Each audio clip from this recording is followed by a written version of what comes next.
in this era where one of the mega trends that everyone here in Davos is talking about is the change as far as globalization is concerned, also how geopolitics is reshaping globalization. Friendshoring, nearshoring, these are terms that are coming up practically in every conversation. I know you believe firmly that we should not follow the argument of China plus one. It must be an India plus one strategy that we must adopt and take forward. What does that mean exactly? Can I take a couple of minutes for yes, this? please, please. So, see, I believe, I just want to make this point clearly. There are 3 global transitions that are happening. This is for every country, developed or developing. First one is a digital or AI, I call it AI transition. The digital transition is a very broad term. Second is the energy transition, and the third is supply chain transition, geopolitical transition, whatever it is, all the rebalancing we are talking about. And everything else we talk is all within these 3. India is uniquely positioned in all the 3. On the digital transition, the reason we are uniquely positioned is because we've got a fantastic tech sector. We've got a huge talent pool. I mean, the number of tech graduates pass out in India is the highest and not comparable to any other country in the world. You can combine multiple countries, still they won't match the number of graduates we pass out. Third, in the last 5, 6 or a decade, we have demonstrated that we can leverage technology and do developmental projects and public delivery at scale. And this was most exemplified in the COVID handling. This has to be seen not only as a technology transition, I call it an attitude transition. What has happened in India? The mindset and attitude has changed. Every other country went for a COVID era, a Pfizer or a Moderna. India in the past would have run helter-skelter and see how to get a Pfizer or a Moderna. But in this situation, in the peak of COVID, the country had the guts to say that we will do it alone. I mean, there is something to be said about that. And that attitude combined with the example of large-scale digital transformation projects. I mean, we built the whole app on the fly to vaccinate 1.3 billion people. We were all in a call every Monday evening, 7 to 8 o'clock. Business and government. So that's why the digital transition, we are extremely well placed. Energy transition, we are well placed because we are probably the only nation of scale where 2/3 of our growth for the next 25 years is going to come. So all our energy per capita is the lowest in the world. So it will increase. The amount of energy we are going to consume is so much, and all of this is new energy. So we are not replacing the bad energy. We are creating new energy for development. And to do this transition when there is growth, all of us who are in business know growth fixes every problem. You can have any problem. It will all be fixed by growth. I always say the priority should be, 3 priorities should be growth, growth, growth. And I think we have that opportunity to make the transition beautifully than any other nation. The third one, the question that Shirin asked, is India Plus. I think it is not about replacing somebody. The world needs resilience. Resilience has to take precedence over efficiency. Over the last 50 years, we have driven efficiency beyond belief.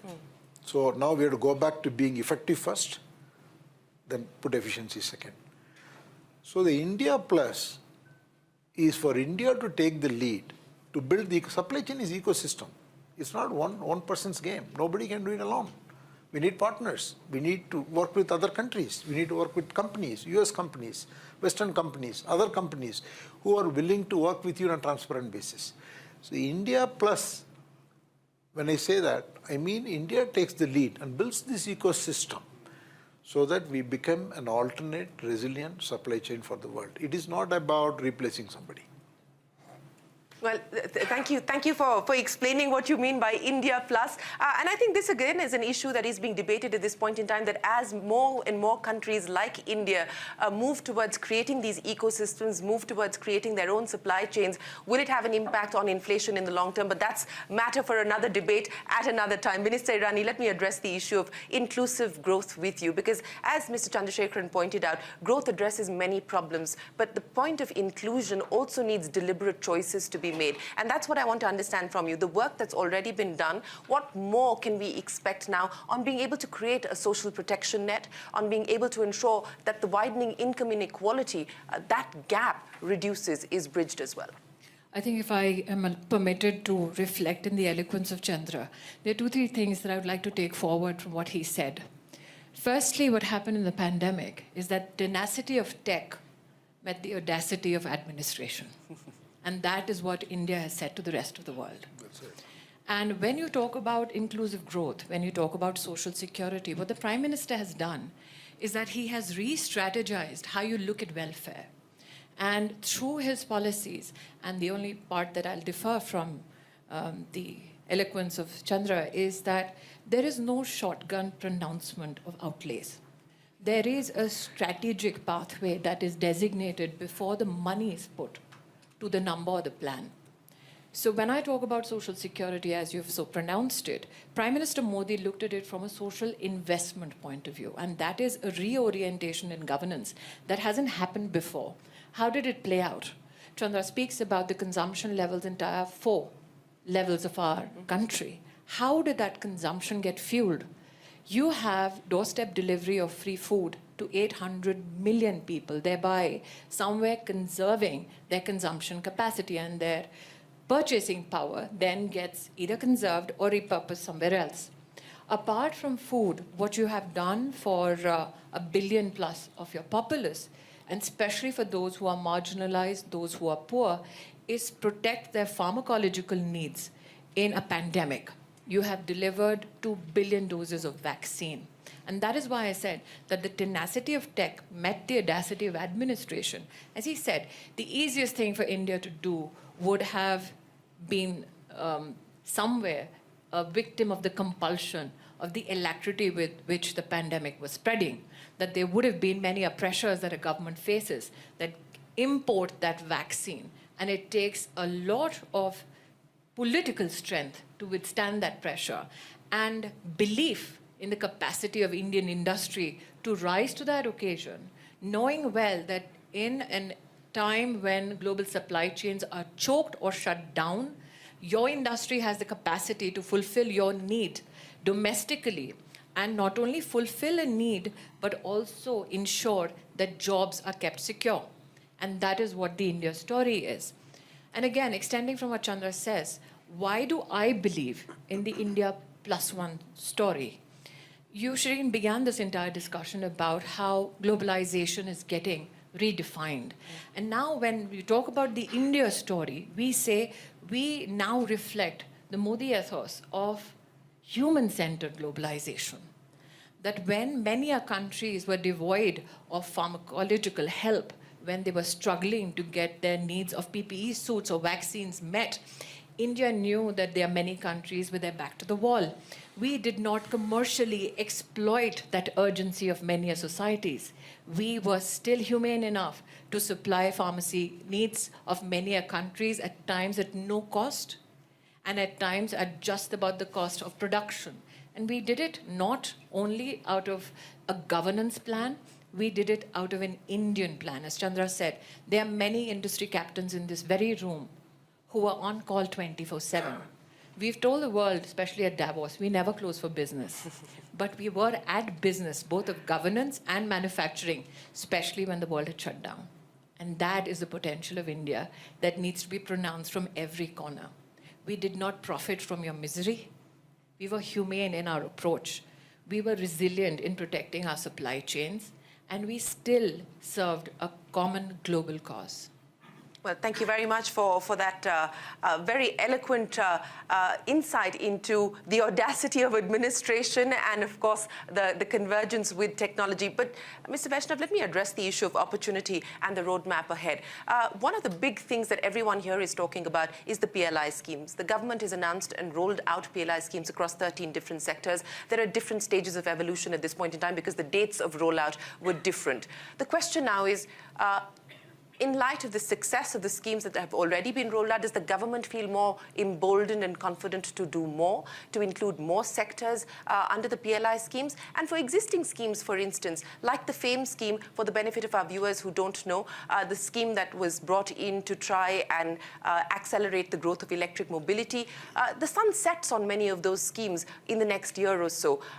Will the government like to continue? Because investors investing will also want predictability and a roadmap of what incentives will look like. Are we likely to see an extension of the existing subsidies? And are we also likely to see new PLI schemes and new incentives being brought in? So PLI scheme has proved out to be very successful, both for the government as well as for the industry.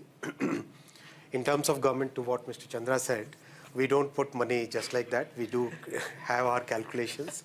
We do economic IRR, you do financial IRR.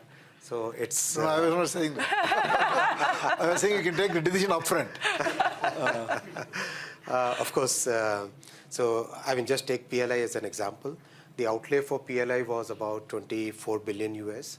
The additional taxes that we are going to get just from the mobile PLI is going to be of that order. So just one mobile PLI pays for the entire PLI that we have for all the sectors.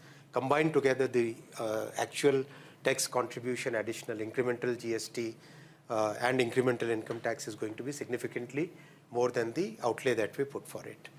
What has happened is PLI first brought the assembly to country, right? Over a period of time, over a period of last 1.5 years, the assembly is now going deeper and wider. Component supply chain is shifting to India.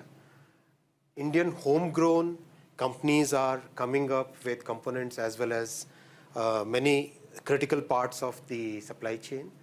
And that is what is very, very encouraging. That is what is really good. We believe that, for example, this iPhone 14 is made in India, right? And now quite a few parts of it, quite a few components of it are now getting made in India.